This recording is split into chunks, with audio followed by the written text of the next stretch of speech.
சொன்ன டயத்துக்கே வரமாட்டான். விவேக் கிட்ட கொஞ்சம் கூட பஞ்சுவாலிட்டியே கிடையாது. Hi baby.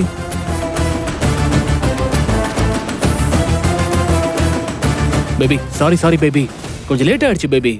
கொஞ்சம் இல்ல, வெரி வெரி வெரி லேட். 5 நிமிஷம் 10 நிமிஷம்னா பரவாயில்ல, அரை மணி நேரம் கால் வலிக்க நின்னுட்டு இருக்கேன். ஐயோ சாரி. ஏன் லேட்டு நீ கேட்கவே இல்லையே? மெட்ரோ ஒர்க், டிராபிக் ஜாம் அதானே?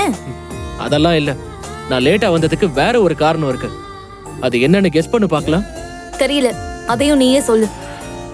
லேட் ஆனா உன் முகம் செவக்கும்ல, அந்த மாதிரி சமயத்துல தான் நீ இன்னும் ரொம்ப அழகா தெரிவ. விவேக், சும்மா கதை விடாத. நம்மளனா நான் போட்டோ எடுத்து காட்டுறேன், நீயே பாரு. போதும் அதெல்லாம் வேண்டாம். சரி